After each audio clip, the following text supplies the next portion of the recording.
E aí, meu povo?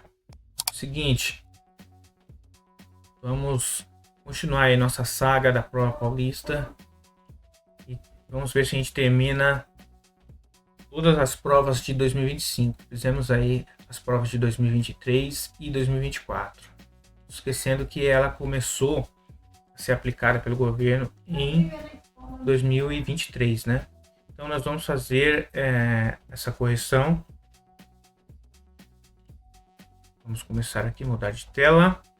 O professor Jair, professor de Química.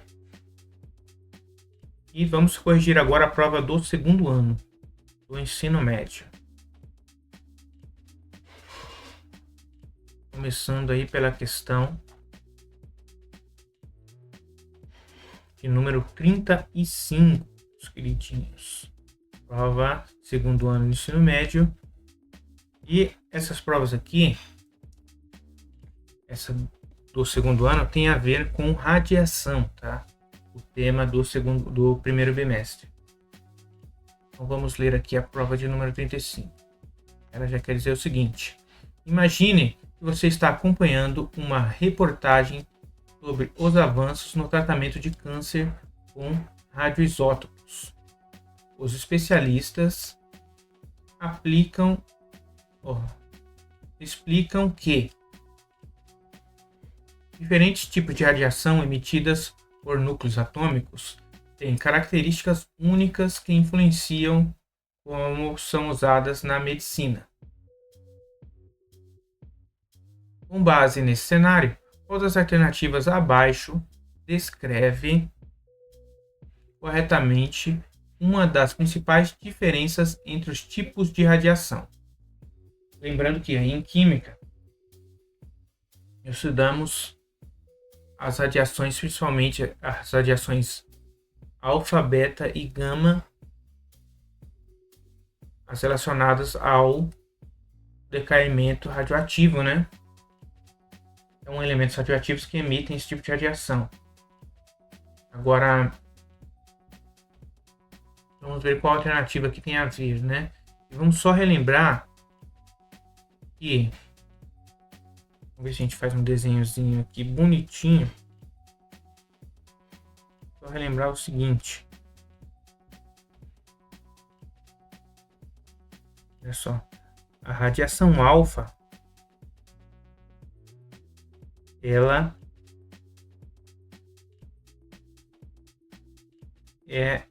possui menos energia, tem uma frequência maior, né? Uma frequência menor, perdão. E ela é menos penetrante. A radiação beta, ela possui um pouquinho mais de energia e ela passa alguns materiais e outros não. E a radiação gama, ela é a mais energética e ela atravessa a grande maioria dos materiais, né? Você só vai fazer com que ela pare lá em chumbo, em concreto, tal, aquela coisa toda. Então, a radiação alfa, ela é mais penetrante, a beta menos, ao inverso, a menos penetrante, a menos energética, e a gama mais energética, e a beta está ali na intermediário, né? A radiação alfa é uma radiação composta por partículas também, né? Por 2 prótons e 2 nêutrons. A beta também tem partículas subatômicas aí. Agora a gama é radiação eletromagnética pura, né? Aí vamos aqui para as alternativas. A radiação alfa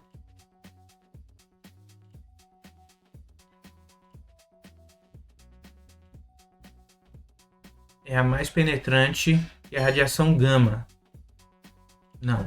A radiação alfa é a menos penetrante. Mais penetrante, que atravessa vários materiais, é a radiação gama. É o contrário. O que torna mais eficaz para tratar tumores profundos. Errado. A radiação beta é composta por partículas que têm carga positiva e possuem mais massa que as partículas alfa. Errado. Possui mais massa é a partícula alfa, tá? E a partícula beta tem carga negativa. C. A radiação gama é a mais penetrante, correto, podendo atravessar materiais densos como ossos.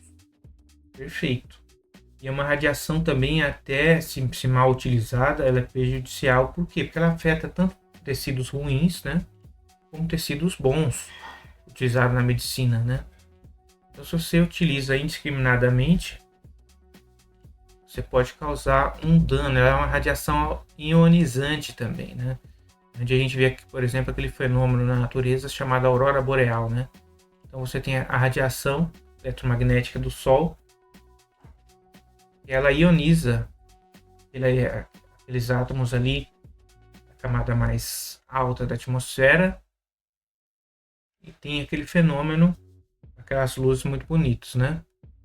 Então, a alternativa C está correta. Vamos ver a alternativa D. A radiação alfa é a mais energética. Já viu que não, é a gama, sendo mais utilizada em tratamentos médicos devido à sua capacidade de penetrar em tecidos. Não. Os tipos de radiação emitidos por radioisótopos têm a mesma capacidade de penetração, tornando-os igualmente eficazes em tratamentos médicos. Não. Explique para vocês que cada uma delas tem níveis energéticos diferentes, frequências diferentes. Algumas possuem massa, outras não. E o poder de penetração nos materiais também é diferente. É mais energético, vai penetrar mais. Então aqui é a alternativa C. Está correta. Vou fazer com canetinha vermelha aqui. Alternativa C, meus queridinhos. Vamos para a próxima. Questão de número 36. Também referente à radiação, né? O fósforo 32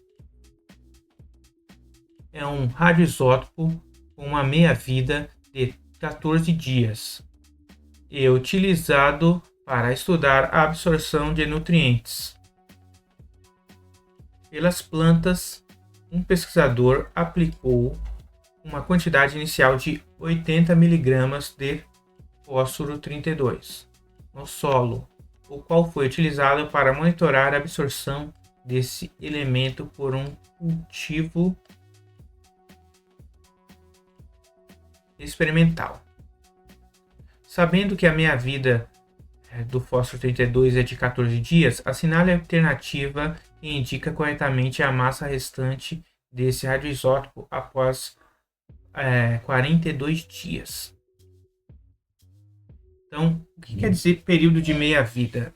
Período de meia-vida é o seguinte, meus queridos, é quando metade da massa radioativa desse elemento ela decai e deixa de ser radioativa, tá?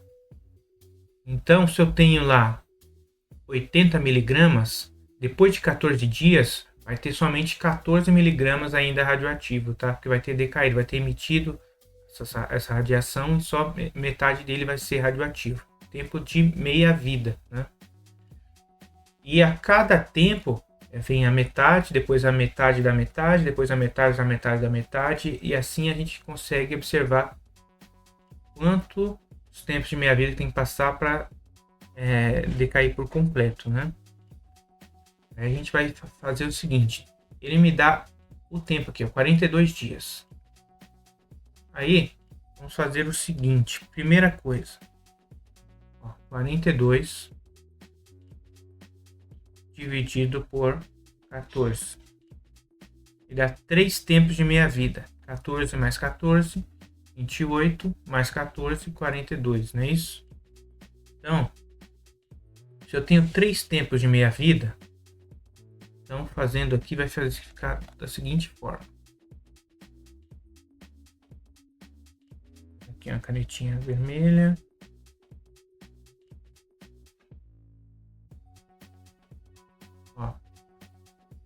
80 miligramas. Aí ele vai se transformar em 40 miligramas. Aqui eu tenho um tempo de meia-vida. Depois de 40, ele vai para 20 miligramas. Aqui se passou mais um tempo de meia-vida. Então vai ser 2 tempos. Aí, de 20, vai para 10 miligramas. E aqui passou mais um tempo de meia-vida, os 3 tempos, né? Vai ser o 42 dividido por 14 igual a 3 tempos de meia-vida, né?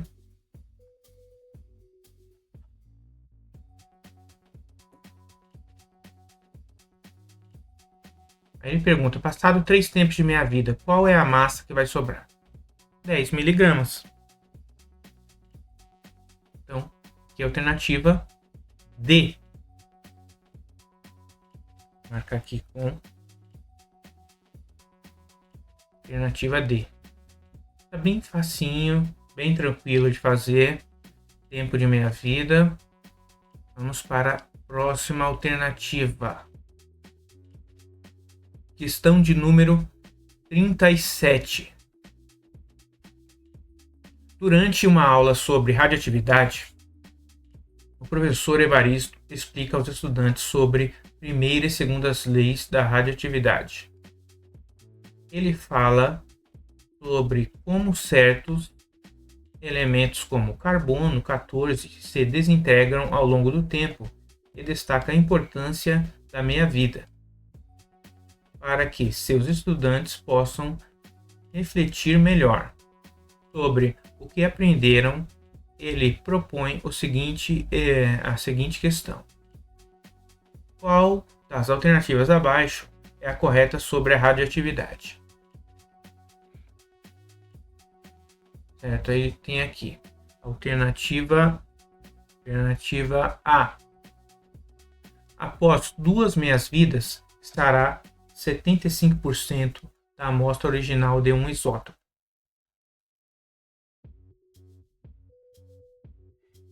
Aí, após 2 meias-vidas, restará 75%. Muito pelo contrário, estará 25%. É o contrário disso, né? Após 2 meias-vidas. Porque você tem primeira meia-vida, já vai decair a metade.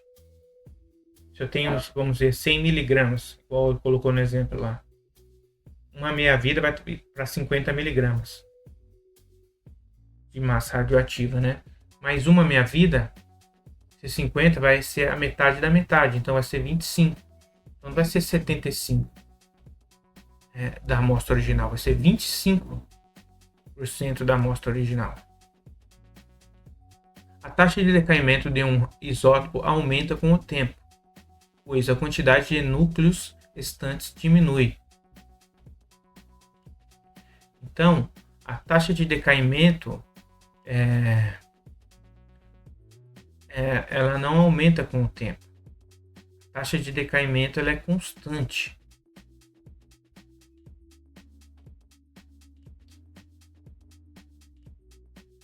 Agora essa parte final aqui está correta, pois a quantidade de núcleos restantes diminui.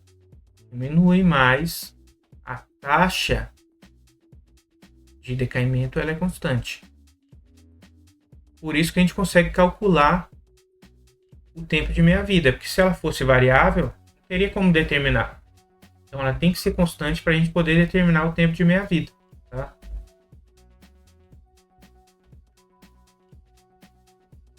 A meia-vida de um isótopo é o tempo necessário para que toda a amostra se desintegre completamente. Não, é para que metade da amostra se desintegre. É o tempo de meia-vida. Correto? A primeira lei da radioatividade afirma que, quando um radioisótopo emite uma partícula alfa, seu número de massa aumenta 4 unidades e seu número atômico aumenta 2 unidades. Primeiro vamos relembrar as leis da radioatividade, senão a gente não consegue entender, né? Primeira lei da radioatividade tem a ver com a emissão alfa e a segunda com a emissão beta. Então, se eu tenho um isótopo, eu vou colocar um isótopo qualquer aqui, tá? Um isótopo A.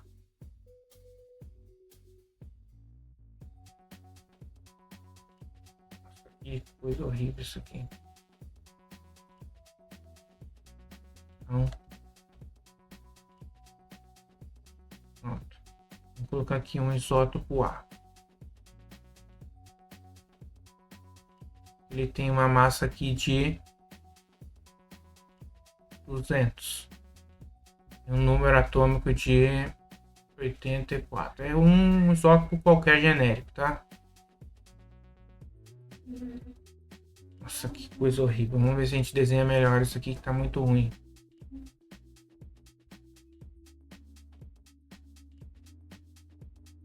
Isso. Então nós temos um isótopo aqui qualquer. Ele tem uma massa atômica de 210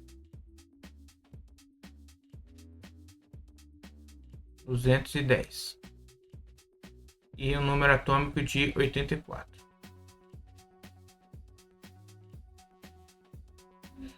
Então a massa dele é 210. Se ele emite uma partícula alfa,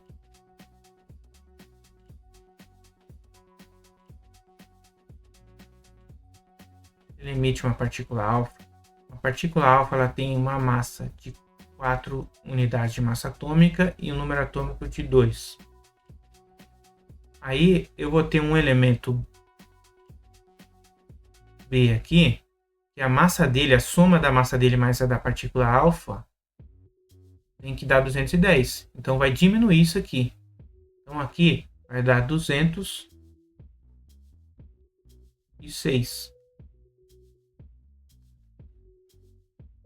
E aqui vai diminuir em 2 unidades, vai ser 82.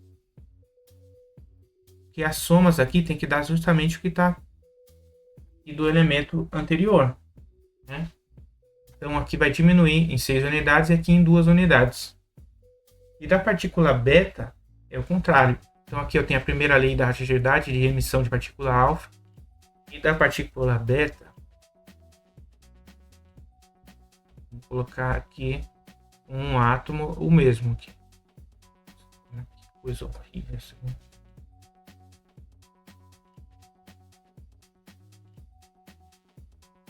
Vou colocar aqui a mesma coisa.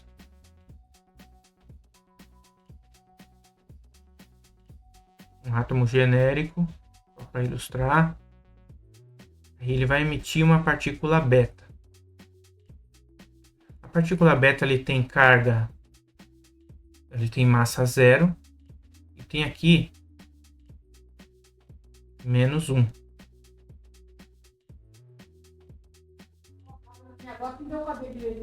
Então a emissão de partícula beta ele vai aumentar o número de prótons aqui, porque lembra que a soma desses dois aqui tem que dar esse aqui anterior, né? Soma aqui, então vai dar 85 menos 1. 85. Que letra horrível.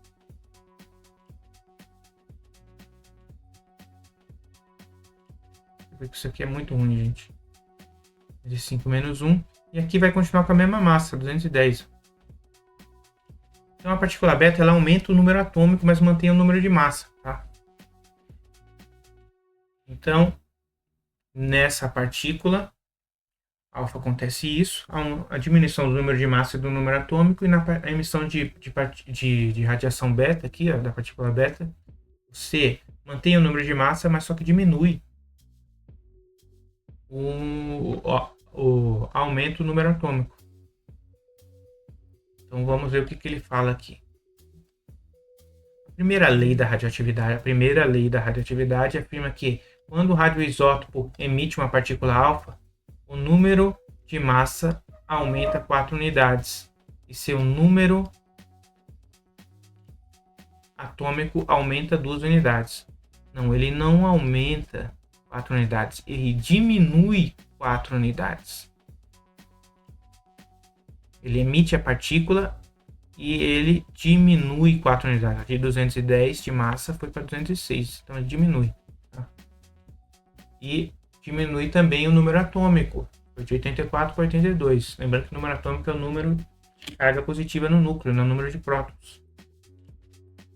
E a alternativa E, a segunda lei da radioatividade afirma que quando um átomo emite uma partícula beta, seu número de massa permanece constante e seu número atômico aumenta em 1 unidade. É o que aconteceu aqui que eu falei. Emitiu uma partícula beta, seu número de massa permaneceu constante e seu número atômico aumentou em 1 unidade. Então, aqui é a alternativa E. Lembrando aí as leis da radioatividade, né? Estão bem bacaninha. Agora eu tenho que melhorar essa letra aqui que tá horrível. Essa lousa mágica aqui é muito ruim de escrever, cara.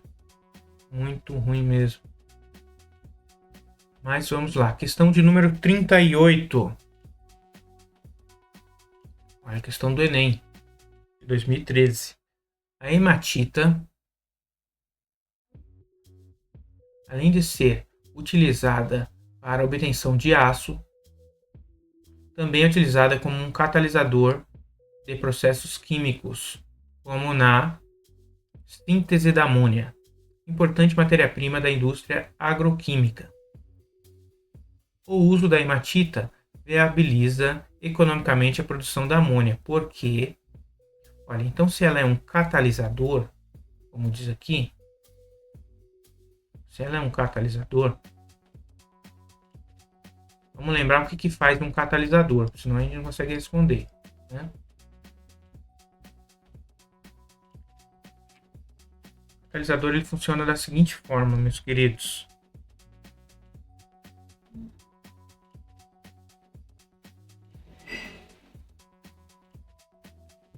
Botando em um gráfico horrível, né? Meu Deus do céu. Num gráfico. Olha só, meu, não acredito.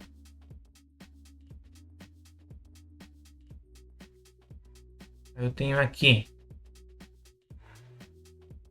energia,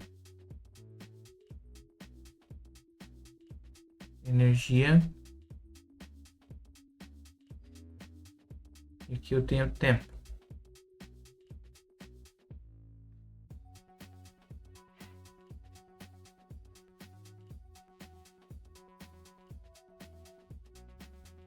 Tá, mas e daí? Energia e o tempo.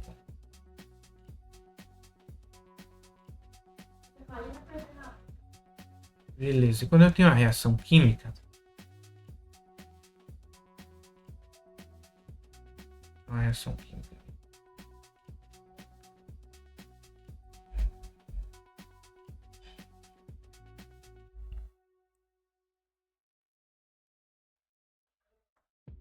meu Deus do céu, é hoje.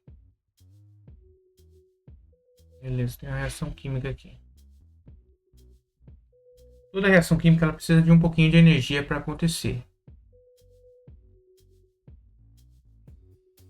Então, forneço energia. Chegou nesse ponto aqui que a gente chama de complexo ativado. Tá, professor, mas e daí? Vai lá, colocou, forneceu energia. Quando chegou no complexo ativado, a reação química acontece. Essa reação química aqui, os reagentes têm mais energia do que os produtos foram formados. Então, nesse caso aqui, essa diferença de energia foi liberada para o ambiente. Então, é uma reação exotérmica. Reação exotérmica.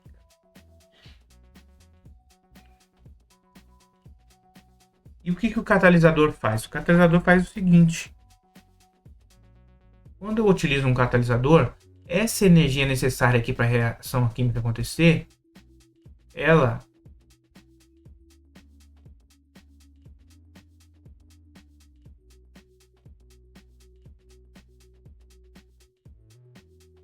acontece com muito menos energia.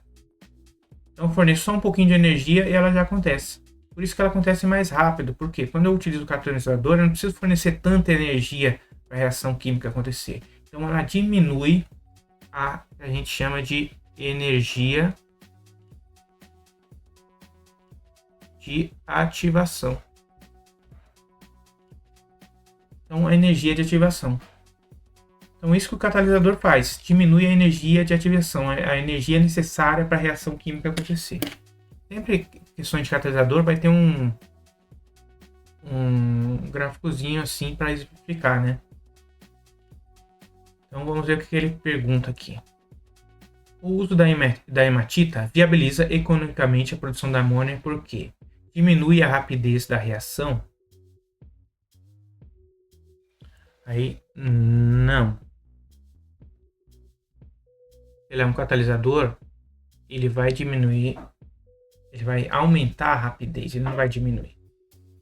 Diminui a energia de ativação da reação? Sim, se ele é um catalisador, como eu falei, ele vai diminuir a energia de ativação. A alternativa B está correta.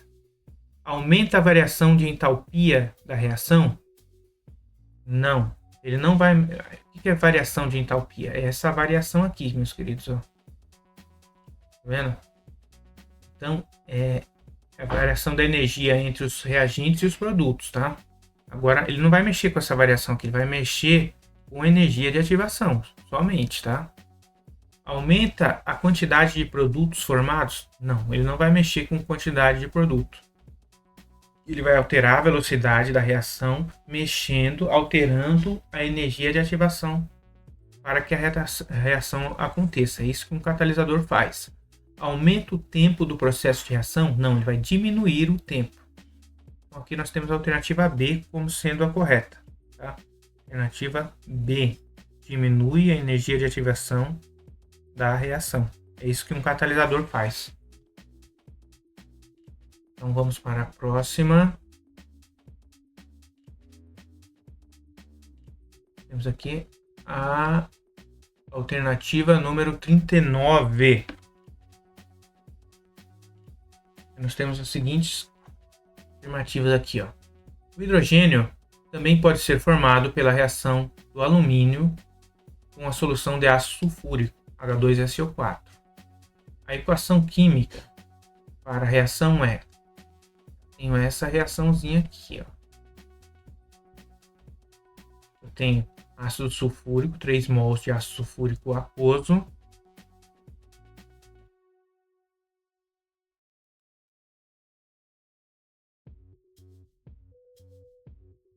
Mais 2 mols de alumínio. Transforma em sulfato de alumínio aquoso, né? Mais gás hidrogênio sendo liberado. Então, reação entre ácidos e metais geralmente liberam aí gás hidrogênio, né? Que é o que acontece aqui na forma gasosa. Aí o que ele pergunta é o seguinte: a tabela a seguir mostra diferentes experimentos realizados sob diferentes condições de meio de reação. Aí eu tenho aqui a forma do alumínio. O que é a forma? É como ele está, seu estado de agregação, né? No caso aqui, foram realizados 5 experimentos, 5 experiências, onde o alumínio estava em um pó bem fino, no outro ele estava na forma de lâmina grossa, na outra pó fino, na outra lâmina grossa, pó fino. Então ele foi alternando aqui. E ele mudou também a quantidade de ácido, a concentração de ácido. Então, ele estava em 0,5 mol por litro, aqui estava em 1 mol por litro, meio mol por litro e 0,1 mol por litro. Então, menor concentração, intermediária e maior concentração, essas duas. Então, aqui tem a ver também com velocidade de reação, igual o outro, mas o outro ele falou de catalisador, aqui ele está mexendo com outros fatores, né? Primeiro, quais são os fatores? Tem temperatura também, eu não vi temperatura. Quais são os fatores que alteram a velocidade de uma reação química? Vamos colocar eles aqui. Então, nós temos fatores que alteram a velocidade da reação química. Então, temperatura,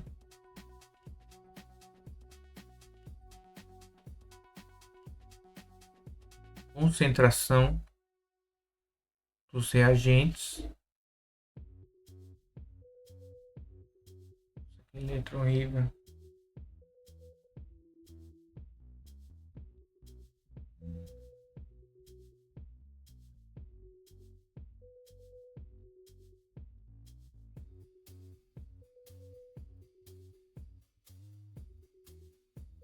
concentração dos reagentes,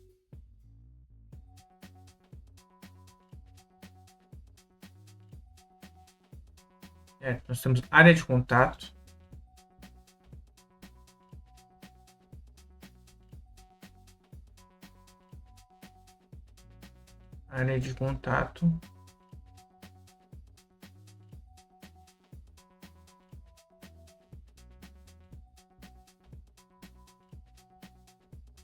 catalisadores,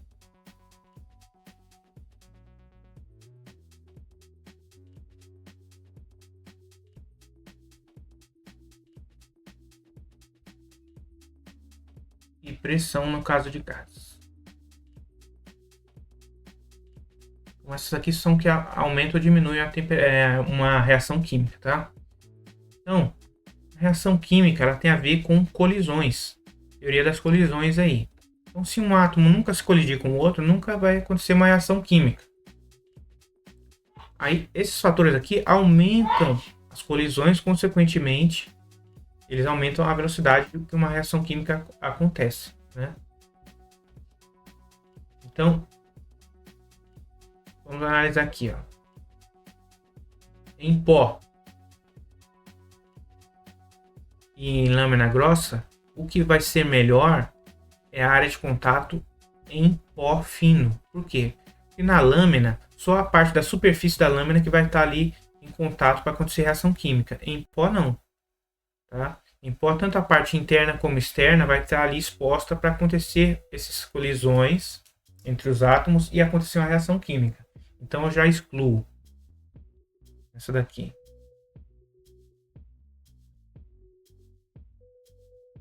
Ó, lâmina grossa. Concentração do ácido. Quanto maior a concentração, mais rápida a reação. Faz sentido, né?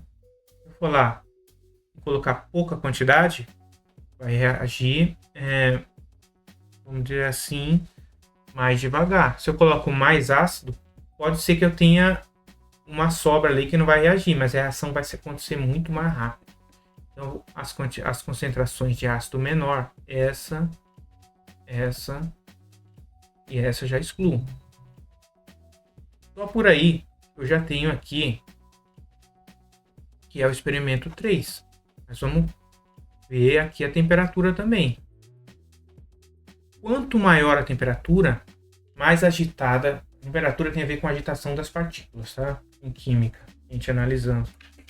Quanto maior a temperatura, maior a agitação. Se maior a agitação, maior ou menor a probabilidade das partículas dos átomos se colidirem? Maior. Então, a maior temperatura aqui é 50 e 50 aqui. Então, já excluo esses outros aqui. Então,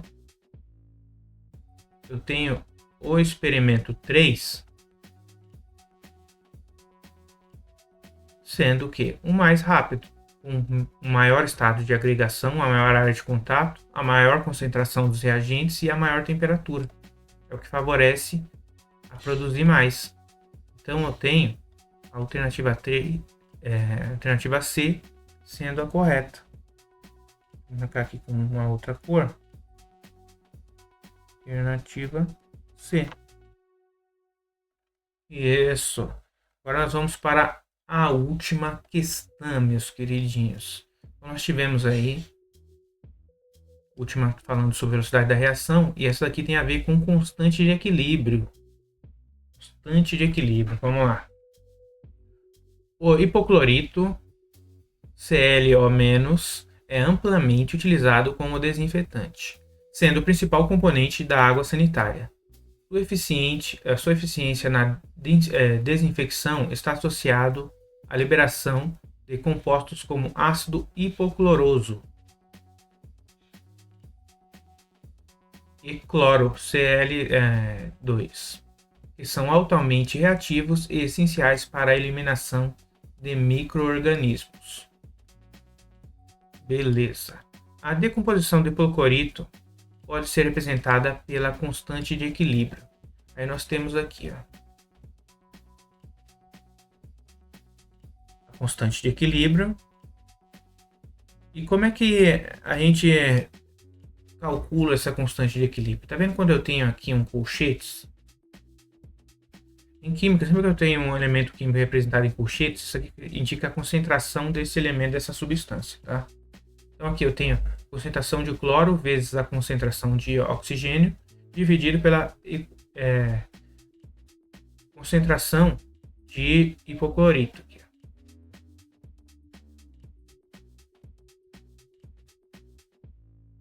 Aí, eu fazendo esses cálculos, eu tenho a concentração. Isso daqui é uma representação da equação química para achar essa constante. Então, são as concentrações. O que é uma constante? As concentrações dos produtos dividido pelas concentrações dos reagentes. Então, aqui embaixo é os reagentes e aqui é os produtos formados. Então, pela equação química, a gente vai ter isso aqui, ó.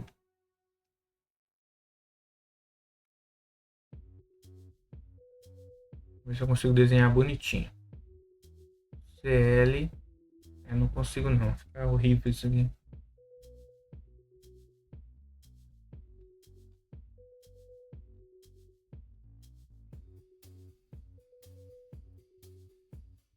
Ai, meu Deus.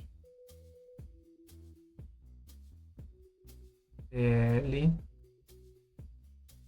O menos. Transformando em Cl menos mais O2. Como aqui, a quantidade em mols aqui é de 1 para 1 para 1. Então aqui eu tenho 1 mol. Eu tenho 1 mol. Aqui eu tenho 1 mol. Em constante de equilíbrio, aqui nesse caso, para calcular, o que a gente faz? A gente pega isso daqui e passa dividindo as concentrações, que é o que a gente tem aqui na equação. E os expoentes são o quê? Os coeficientes estequiométricos aqui. Sempre é isso? Não, mas algumas vezes sim, né? Por quê? Porque a constante de equilíbrio é uma fórmula empírica, tá? As concentrações são evidenciadas experimentalmente, tá? Algumas vezes, sim, os expoentes aqui são os coeficientes estequiométricos, mas nem sempre, tá? Analisando a constante de equilíbrio acima, identifique a reação química que a representa. Lembra que eu falei? A reação química é essa aqui. Vamos ver se a gente consegue colocar ela mais para cá. Também.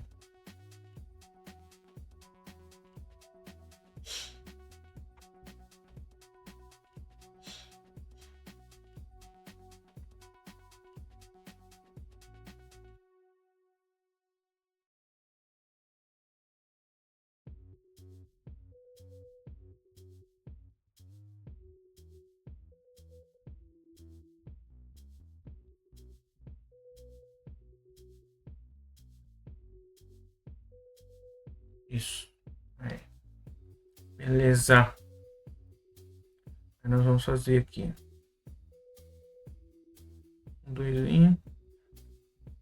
Aí ele pergunta aqui, ó.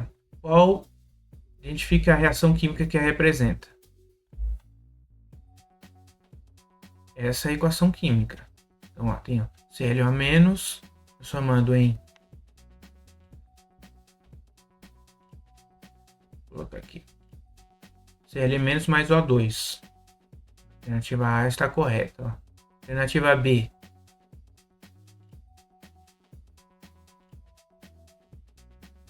Também não. Alternativa C. Também não. Alternativa D. S. E a alternativa E. Também não, ó. Nem água tem aqui. Tá? É a equação. Então, o que representa essa constante de equilíbrio aqui é a alternativa A. É justamente o que tem aqui, ó.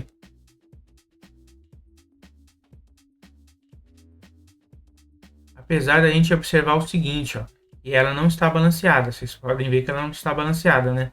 Eu tenho 2 oxigênios aqui, eu tenho só um oxigênio do lado de cá. A questão aqui B, ela está balanceada. Mas ele pergunta aqui o seguinte, aqui representa essa constante de cima aqui, ó. Aqui representa a alternativa A. Então isso aqui já confundiria, né? Na alternativa B ela está balanceada, bonitinha, mas na alternativa A é o que está representando o que ele está pedindo. Então a gente tem que ver o que está pedindo o exercício. Então como é que eu consigo a constante de equilíbrio? Eu divido as concentrações dos produtos pelas concentrações dos reagentes. Tá? É o que ele colocou aqui, mesmo não estando balanceada a equação. Uma alternativa A. Beleza, eu acho que essa prova estava bem tranquila. A prova aqui, ela trabalhou bastante sobre radioatividade, né? Sobre fatores que deixam a reação química mais rápida e devagar. E terminou com constante de equilíbrio. Então, esses foram os principais temas do primeiro ano, do segundo ano, do primeiro bimestre aí de 2025. Estamos por aqui. Até a próxima. Não esqueça aí de dar like, de curtir, beleza, gente? Então, até a próxima. Tchau, tchau.